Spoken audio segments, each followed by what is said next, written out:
Hello, everyone, and welcome to One Control Part Podcast, episode 179. I'm Benjamin Yoder here today, talk to you about video games, although literally no video game news. I went and looked at news this week and did not find a single story that I had any interest in covering. I think part of it's due to, Xbox Series X and PlayStation 5 come out, in the next couple days here, I think. By the time this goes up, I think in a day or two, the Xbox Series X comes out. So maybe that's why that, and we're getting into the holidays, so I feel like announcements slow down then too. So this podcast has been kind of up and down on what kind of content we're covering during the thing. I did watch Giant Bomb. They did a Xbox Series X stream, but I kind of lost interest probably about like 30 or 40 minutes in, just because as far as I could tell, they were only playing previous gen games, which it was stuff that's like, I don't know, like it's older games are interesting to me, but it's just like all games that kind of happened in the last like 3 or 4 years. I'm like, I've seen enough coverage of this recently enough, and just seeing them, run on a stream slightly better is not really a huge thing for me. I mean, the backwards compatibility stuff is really cool. Just like watching other people do it is kind of a different thing to some degree, right? That and like the 120 frames per second and 4K, it's hard to really get the ability to appreciate that without the proper hardware to do so, all right? One thing I've been thinking a little bit about recently is just like, what does a 4K setup look like for me? I technically have a 4K TV. It was a cheap one. It's like I forget what the manufacturer was, but it was a cheap one.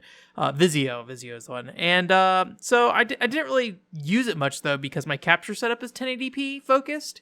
So I can't really record a game at 4K or with HDR or anything like that. So for me, it's more than just, I need to update my TV and then my console needs to support it. It's also, I need to make sure all the components between, my PC being strong enough to capture it, the card inside my PC to capture it being, capable of doing so, and then also all the bits and pieces in between, also being able to actually capture footage at 4K or something like that. The real benefit I'd probably get outside of, more recent games is, I believe 480p content actually scales nicely into 4K. And I think pretty much 240p, 480p, and I don't know about the case of 720p, but 240p and 480p, I think those scale nicely into 4K. So there'd be like a slight improvement in that regard, but not so much that I think it would be any real big benefit upgrading my setup for 4K without getting into the next generation of consoles kind of thing. So we'll see. I'm definitely gonna if I get an Xbox Series X or a PlayStation 5, I'll definitely get one that, well, I guess PlayStation 5 only has one real SKU outside of the discless model, right? But I'll definitely get one of the higher end ones. But given that there's like no real games I want at the launch and probably for the next year or two, gonna sit back, just kind of watch, see how things go. Anyways, I guess random talk about next gen consoles. I wasn't really planning to do that, but here we are. I need to fill time anyways, because this is a podcast that I'm just gonna be talking about random stuff. So yeah. In terms of games I've been playing though, a lot of beat 'em up stuff though. But finally, I think I'll no longer be playing any more beat 'em up games. I think the last couple weeks I've shown that beat 'em ups are not exactly my favorite genre, but they are kind of easy things to just sit down and play through. So in that Capcom beat 'em up bundle, we finished up Armored Warriors, which was kind of an interesting one. It instead of being like a character, I mean, it's still like the same kind of inputs where you're putting in like very Street Fighter like motions to do special attacks and things like that, and you're going and attacking things. But instead of like choosing a character and their special moveset, instead you would actually pick up weapons on the field that like switched out your robot's arms. So you're like these big mechs, and you'll switch out your arm with different weapons. So it can be like a drill, like a beam saber. It could also be like a grapple hook kind of thing. You can kind of pick up enemies and throw them. And each one of those weapons have their own different set of moves that are really cool, and then and there's also a lot of different moves you could do with it. It was probably the most expansive game I feel like in that beat 'em up bundle, and probably, again, I didn't particularly love it, but in terms of the games that were in that bundle, I thought it was probably one of the strongest, just in the variety you had in terms of gameplay. Not only can you switch out your arm, you also have like a gun on your back, although I found like shooting guns in that game did not particularly work super well. I think it would have been better if like you could shoot your gun mid-combo or something like that and not have a lot of delay, but because you just kind of had to fire it separately from, just attacking normally, it really only came into play in certain situations. But same deal there, different guns on your back, machine guns, rocket launchers, flamethrowers, and then you can also switch out your legs. So you can have like a jetpack legs instead, or like a tank treads, and those come with their own special skills. So you can kind of like really just create this abomination of a machine, I guess, to some degree, that kind of had a lot of different neat skills. That was kind of fun. The only real problem is there's a lot of weapons and stuff that are dropping on the floor, but there's also a lot of enemies on the screen at once, and it's very hard to tell, what you're doing in the game, because there's just so much going on. And then because you're just like constantly punching things, it's very easy to accidentally switch out your arm for something else, because the pickup button's the exact same button as the attack button. So things like that are just kind of like, it'd be nice if the game had like an extra button, or if it required you to put in some additional inputs to pick up weapons or something like that. I feel like most of those games of the Capcom Beat 'em Up bundle probably could benefit from an extra button press or two, like the parry system in what was that game, King of Dragons. Like that would have been, I think if there was a single button that parried, it would have worked better than having to put like a combination of buttons in. But I'm not sure if those were made for particular machines and what kind of setup they were, what kind of button layouts they had and things like that. So maybe they're working within the restrictions of a preset machine kind of thing. But yeah, so we finished all those up. The only thing we didn't play in there was Final Fight, but I ended up going and playing Final Fight with another friend, but through Fightcade instead. And mainly just because I wanted to kind of check it off my list. Also, they didn't like Final Fight very much, so I thought it would be kind of a neat thing to kind of sit down and just like see if it's any good with somebody. And I think the general takeaway we had was like, yeah, I mean, it's a beat 'em up. like it is a solid one of those, but it just doesn't really do anything special, so it doesn't really stand out in any way. So yeah, I don't know. Final Fight was fine, and then we also played Teenage Mutant Ninja Turtles, Turtles in Time, which I get the feeling that I was missing. Like, I think there's like a bunch of specials you can do in that game, but I wasn't really. None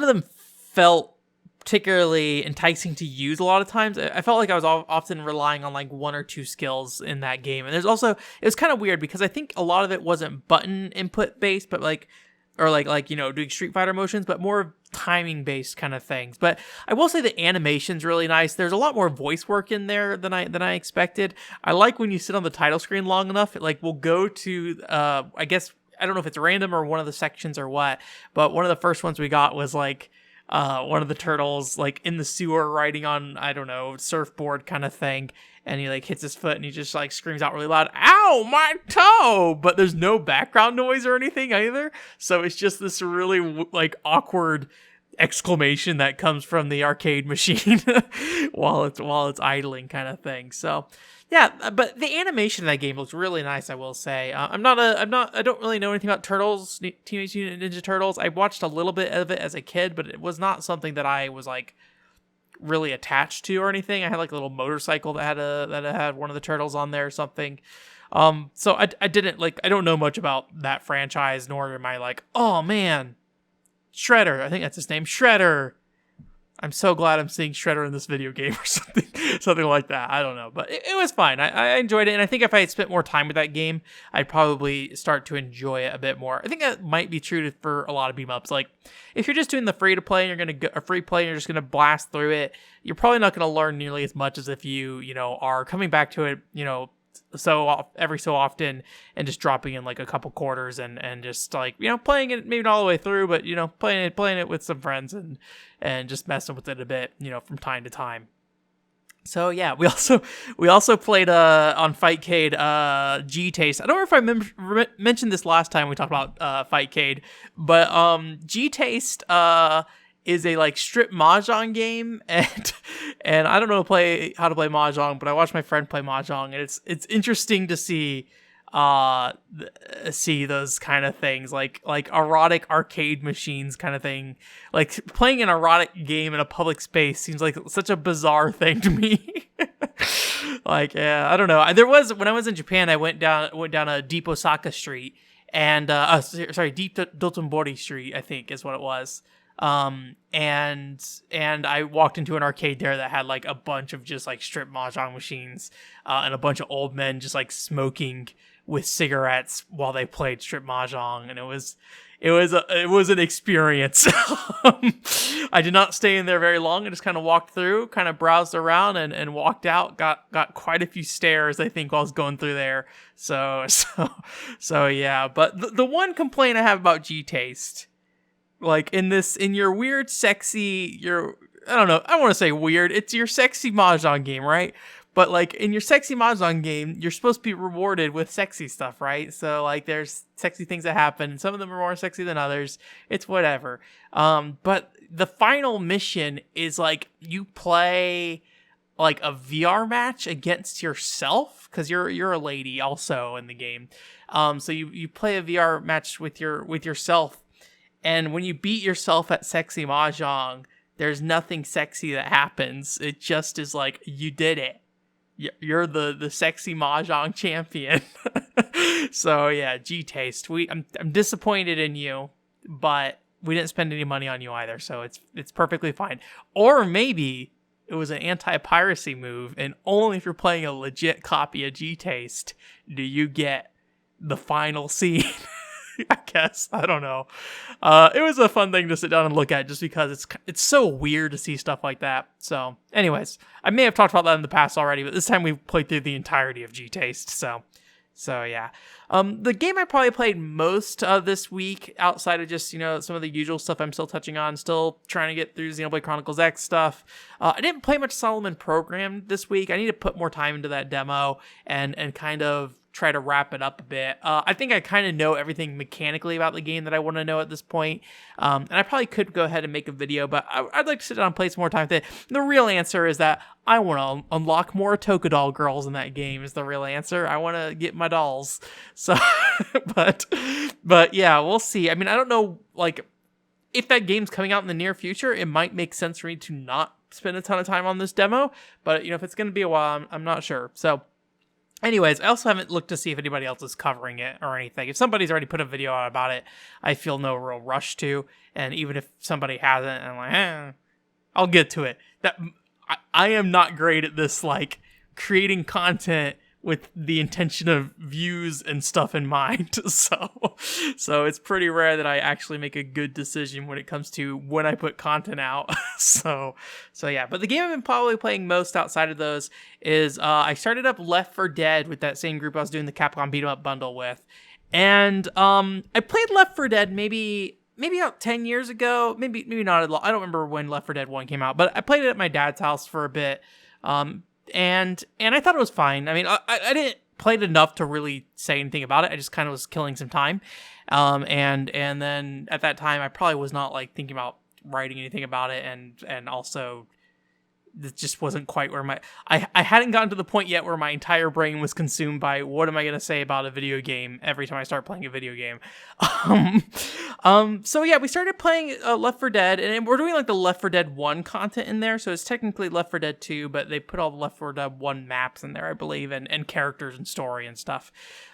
And we were playing it on advanced mode, which is like the step up from normal difficulty, and I wasn't having a great time with it, and there's a lot of things that I think are problematic with that game in terms of how it feels to play in a lot of ways, and I think this is very noticeable if you're playing that game in a way that you aren't distracted by other things. So if you don't know, Left 4 Dead is big zombie survival horde kind of thing. Like you're running around with 4 other players co-op, and there's a big wave of zombies that come, you shoot them all, and then you go and do the next thing. There's like some randomness to it. Like every time the zombie horde's kind of different, the type of enemies you encounter is kind of different, and so there's a unique challenge, it feels like, every time. So not every run is the same kind of thing, right? And from a, like, just the shooting feels really loose, and like there's not a lot of impact. Like when you shoot a zombie, it doesn't particularly feel good. And there's a lot of times that the zombie will continue to move even if they're dead, and you just like, you're shooting them, you're like, I don't know if he's dead or not. He's still running at me, but he's like slumped a little bit, and it's like, and his like head's gone. Like, is he gonna attack me?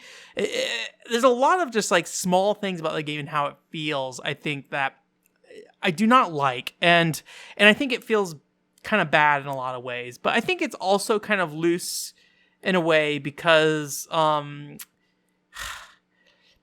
you are kind of whipping around a lot, and kind of, I feel like you're just like constantly trying to manage the situation, that maybe having a lot of weight to your shots and how you move maybe would be detrimental. So it could be that this game is just really like, you know, trying to solve a problem by having kind of this looseness. And so the first night we played through the first like mission or whatever, and I did not love it. I was not having a lot of fun. There's kind of also not enough to do with 3 people a lot of times. There's also some weird health mechanics in that game that are kind of interesting. There's like, you can get knocked down 3 times and then you can get back up, but then you're like injured, and if you bleed out enough, you like are limping. And I think this is part of just like playing this with somebody who also has already played the game. They're just like feeding you a lot of information that is just like, okay, we're gonna manage our stuff this way, and I'm just like, so you're playing by the rules of what somebody else has told you or something, and that's probably the most effective way to play the game. But it's just like, as somebody who has no context for this stuff, it's like, okay, you're gonna die, and then don't use your health, don't heal yourself, just die, and then we're gonna get you back up, and then just do it again, and then once you get back up, then heal yourself, because that's when the health packs matter or something. So it's a lot of kind of weird obtuse stuff with that. But I don't necessarily have a problem with like a game differentiating itself from other shooters, though, so I'm not particularly against that per se. But it kind of felt like we were over managing the situation a lot of times because advanced mode just was not hard enough. So I asked another friend about it, and they basically told me that game, if you're not playing it expert mode, is kind of, you know, I almost went zzz, but dull. I think they literally typed out zzz, but it's kind of dull. And so I asked my group the second time we actually played 2 nights this week, if we could try expert mode. And I think that helped a lot, because in expert mode, I feel like the weight of the attacks doesn't feel as important, because you're too focused on what you're trying to do to survive in a lot of ways. And so I think when you're distracted by other more urgent things, the kind of the looseness of the game kind of feels less bad, because you're not focusing as much on kind of, you know, the individual zombie encounters you're having, because you're just like constantly trying to push forward, like, just keep going, do not stop, just keep going, you know, like, and then just like, do not let anything get near me. If anything gets close to me, just punch it, I don't care. and yeah, so I feel like switching to expert mode was a good thing in that game, because otherwise, by itself, I just, you know, if you're not being challenged, I think you have too much focus on the shooting part of it. And if the shooting doesn't feel good, then you know, I think if the shooting doesn't feel good, and then the gimmick is not really coming into full play because there's just not a lot going on, I think you really need to kind of focus it. And so being on expert mode, I think, helped focus that. Whether that's, you know, should be the best way to kind of rate the game, I guess. Like, normally if I'm playing a game, I'll be like, play it on normal, because that's what most people are going to play. So that's how, like, I'll form my impressions. But at the same time, like, we're playing multiplayer, and I don't have any footage of this, and I highly doubt anybody needs to hear my particular Left 4 Dead 2 thoughts in any kind of like formal fashion. So I doubt it really matters. So this will probably be the most you hear me talk about Left 4 Dead, or if I have any real serious changes in my opinion or how I feel about that game going forward. If we're on expert mode, we might be playing it a long time, because it is challenging, and you do have to restart fairly often. So maybe we'll get better, maybe we'll make more progress, but last time we did on expert mode, we only got like half a level worth of progress in like 2 to 3 hours. So yeah. And that's pretty much it for multiplayer stuff. A lot of multiplayer stuff. For my single player stuff, I haven't played too much out of sight of what you've seen on stream. Like I said, Xenoblade Chronicles X and Solomon Program, those things happened. The big other things were Room in the Night Sky, which if you watched the what was that stream? The Family Pirate Party stream, which we did for Halloween. If you watch that stream, I played a good chunk of Room of the Night Sky then, but I went ahead and played the rest of it offline by myself. There's probably about like 2 hours worth of grinding content. How long the grinding takes in that game really depends on how familiar you get with the game's controls. It's a very interesting game from a control perspective, mechanically, and I would say in some ways it's also kind of interesting structurally, but it's almost kind of interesting structurally because there's almost no structure. So, so it's just kind of like, oh, you can do these things. This is what you can do in this video game. Here they are, and then you can do that if you want. So I did go ahead and play through that, and I don't really have any strong thoughts about that other than it's very much like, I think the problem that game had, because if you go look at reviews of that game, it's very, very scathing in a lot of ways. I think it got a lot of 1 out of 10s, and I totally understand, right? You know, Dojin games are not exactly known for their quality, or if the English games are not necessarily known for their translations frequently, and that game has a pretty poor translation. They typically look really cheap visually, and they often don't have a ton of content, or the content they have is very dependent on you as the player finding the fun in that content, or finding a purpose with that content. Like, if you were here like a year or two ago at this point, I played Mochia Girl, which was a platformer for the Nintendo Switch that was like a Dojin game.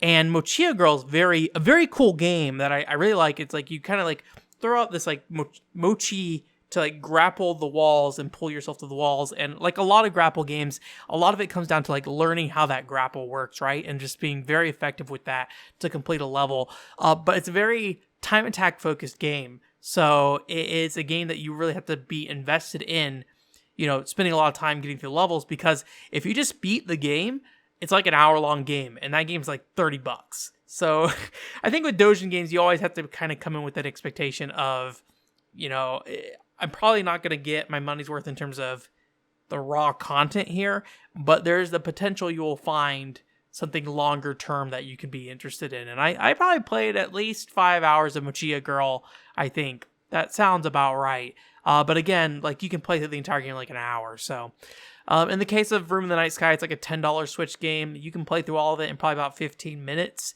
And then if you want to get the real like end game content kind of stuff, there's like 2 additional levels you can unlock. And you can have like an objective board that you can unlock everything from. I would say probably expect like 2 to 3 hours on that game. So still not very long. And for $10 these days for a downloadable game, that's probably pretty disappointing, especially the quality of it. But that's just kind of Dojin games, I feel like. I don't know how to put it, but like Dojin games versus Western indie games often feel very much like 2 different things to me. Like Dojin games often feel like somebody was curious about doing something, they kind of just built something out, and then they kind of turned it into a game somehow. Then we put an anime character as the main character and was like, okay, good to go. Dojin game. that kind of is what like Dojin games feel like. Like when I played what's that game called? Tamawalker. Tamawalker is not a video game. You just go around town and you just take pictures. Okay.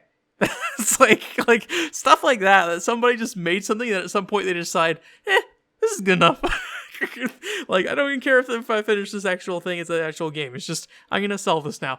Where I feel like with indie games, or Western indie games, I guess I could say, because if you don't know Dojin games or Japanese indie games, probably should have said that a while ago. But anyways, Western indie games often feel like they are trying to create a game, create a product, something that, you're going to sell to somebody and they're going to feel satisfied playing it. That's kind of how I feel about it, where Dojin games definitely feel more like just somebody messing around, and if it sells, cool. But I mean, I think that's kind of just part of Dojin culture in general. Like, Dojin games have been around a long time, and I think nobody really expected to make money off them usually. So I think the culture might just be different overall around that stuff. But here's me talking about Dojin game culture, Mr. American Ben, who can't even speak Japanese. So yeah, that was something. And then we also played through Billy Hatcher on stream. We finished that up last week. And I also played about an hour and a half of it this weekend, actually, too. I'm playing a bit offline because there's additional, like Mario games, there's additional objectives you can go complete and get additional collectible items. And And I'm really worried I'm going to struggle with this one if I try to make like a casual review, because I feel like my thoughts on Billy Hatcher are not complete, and I don't know what is missing to complete my thoughts on Billy Hatcher. It's nothing more that I haven't complained about than in the past so far, I think. I mean, I think the level design did improve to some extent. I had mentioned that that was a possibility last time because some of the levels I saw were kind of promising. But a lot of the objectives, I think, are not great, and they copy and paste a lot of those objectives in a way that doesn't really make any of the levels feel particularly unique. And I also feel like the worlds themselves are just kind of hard to navigate to some degree for some reason. I'm not sure. It's really hard to get a sense of space in that game, and I'm not sure why. I think that's the problem. Is like, I think there's issues with the controls. I think there's issues with how Billy is handled himself, like the states he's in and what you can do out of those states. I think there's issues with the level design, and I don't know why those are issues. And it's just really frustrating because I wanted to like Billy Hatcher for so long. Like, I mean, I only recently bought it, but it was a franchise that I was always There's one game, but there's a PC and Mac port. But it's a game that I've always been kind of interested in, and it looks like something that would be interesting to me. And I mentioned this on stream before as well, where it's like it very much feels like Mega Man Legends to me, where it's just like everything that you show me in front of me on Mega Man Legends should be something I like. But for some reason, it just does not click with me, and I don't necessarily know why, because all the pieces seem to be there. They just don't come together in a way that interests me, which, as somebody who spends a lot of time playing games that often just have kind of pieces thrown about, and I'm like, I don't know, like, this is a cool video game, like Room in the Night Sky, which may not necessarily be the hottest quality content out there, but there's pieces of it that are interesting and I think worth looking into. It's a little, it stumps when one of these games stumps me. It's a little concerning and confusing to me. So I don't know. I'll need to spend more time with Billy Hatcher. I may get all the red collectible star things. There's also some downloadable GBA stuff that we didn't unlock on stream that I might go on my way to download, because there's actually some interesting ones in there. If you didn't know, I was not aware this ended up in Billy Hatcher. There's a Game Boy Advance version of Nights into Dreams, I believe just the first level, and that was in Phantasy Star Online 1 and 2. I'm not sure if it's in any other Sega games, but if you downloaded it online from Phantasy Star Online 2 from like a quest, you could get on your GBA, and then so that was something that, it may be on the disc in Phantasy Star Online 1 and 2, but you needed to go online to download it. I'm going to guess probably very, very likely it's just on the disc because of how old downloadable content worked. And you could also get it in Phantasy Star Online 1 and 2 Plus on the GameCube. That does not need online connection for that.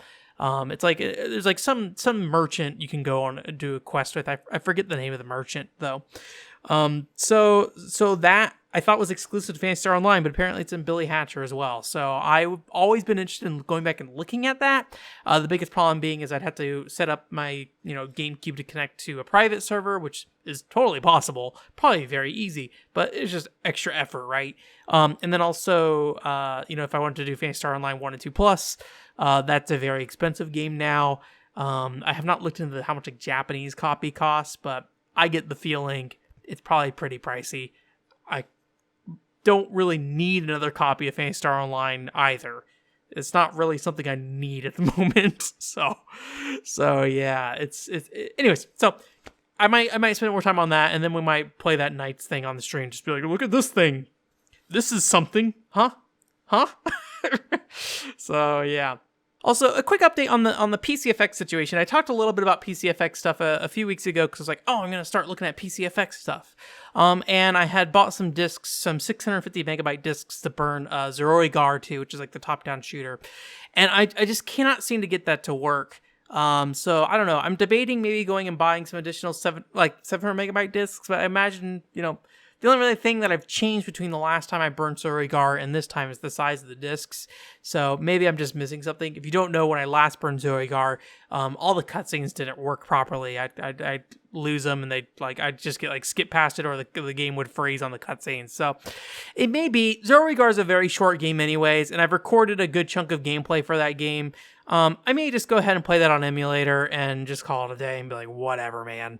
It does make me a little concerned about the situation with Farland's story, if I'm going to be able to burn a English copy of that successfully and burn it in a way that I can actually play it properly. I don't know much about burning games and what causes problems with that. I do know there's a lot of things online you can go read, and I've heard people say, oh, that's actually true. This is not actually true. It's just, it's really hard to tell. And I also got my PCFX mouse, but unfortunately the PCFX mouse stopped working after 3 clicks.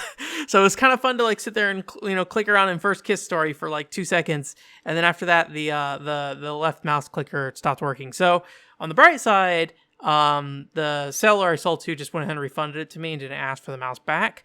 On the bad side, I got a broken PCFX mouse. So I looked into it, and I need to look at the website again. I can't remember the name, but they're a pretty big resource on PCFX stuff. And they had a page that talked about the clickers on the mouse for the PCFX not working, and the fact that both of their mice it didn't work anymore. So I wonder if this is a common issue with this mouse. But he actually has the components you need to replace it. So I was able to order some of those.